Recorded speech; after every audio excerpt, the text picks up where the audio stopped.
আজকে আবার তোমাদের সামনে নিয়ে এসেছি। দেখো শাটিং মাছ কিভাবে রান্না করব। এটাকে পুরো পাতলা ঝোল করব আলু দিয়ে। দেখো কত বড়, এগুলো পুরো ইলিশ মাছের মতো লাগবে খেতে, বুঝলে বন্ধুরা।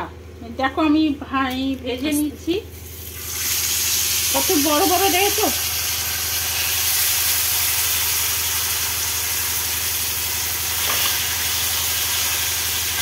এগুলো না মানে তোমার আদা জিরে আদা দেয় না, ওই জিরে লঙ্কা দিয়ে কাঁচা লঙ্কা দিয়ে বেটে রান্না করলে খুব ভালো লাগে খেতে, বুঝলে।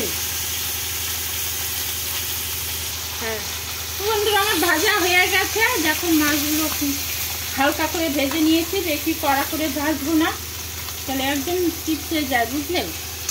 একটু হালকা করে ভেজে নিয়েছি। দেখো কত বড় বড় মাছগুলো। এই শাটিং মাছগুলো না খুব ভালো লাগে, বুঝলে, ইলিশ মাছের মতো লাগে খেতে। খুব সাবধানে ভাজতে হয়, ফোটে, খুব ফোটে।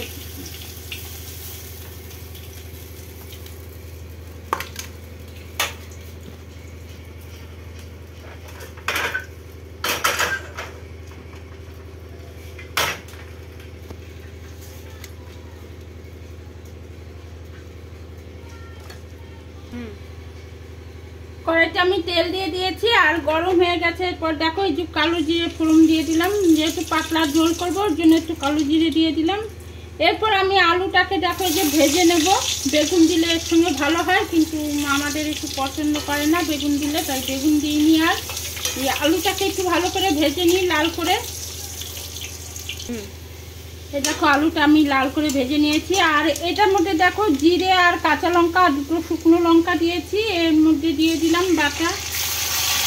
এর মধ্যে পেঁয়াজ দেবো না, পেঁয়াজ ছাড়াই করবো। আর স্বাদ মতো নুন দেবো।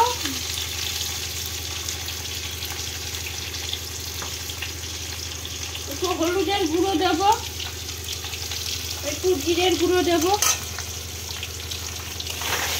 একটু ভালো করে কষিয়ে নিই।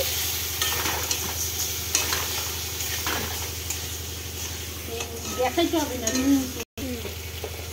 আর একটুখানি মিষ্টি দিলাম। কেন বলো তো বন্ধুরা, মাছে মিষ্টি দেয় না, তাও দিলাম কেন, এই মাছে একটু মিষ্টি একটু কষানোর মধ্যে দিলে না রংটা সুন্দর হয়, বুঝলে।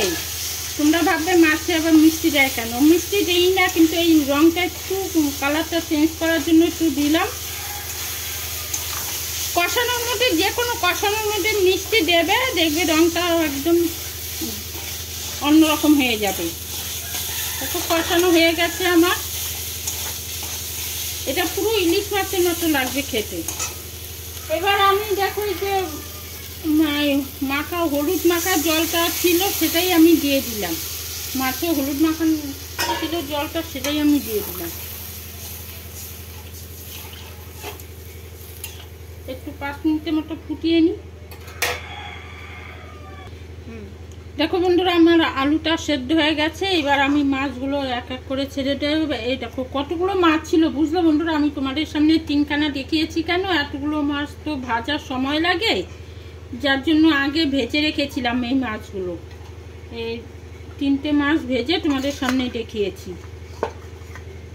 এই মাছগুলো এখন দিয়ে দেবো, একটু 5 মিনিটের মতো ফুটিয়ে তারপর নামাবো। এরকম করে রান্না করে দেখবে বন্ধুরা, খুব ভালো লাগে, ইলিশ মাছের মতো লাগে খেতে, বুঝলে।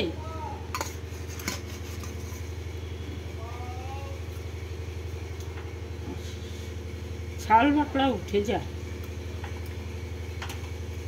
5 মিনিটের মতো ফুটিয়ে নিই, তারপরে নামিয়ে ফেলবো। বন্ধুরা, আমার মাছের ঝোল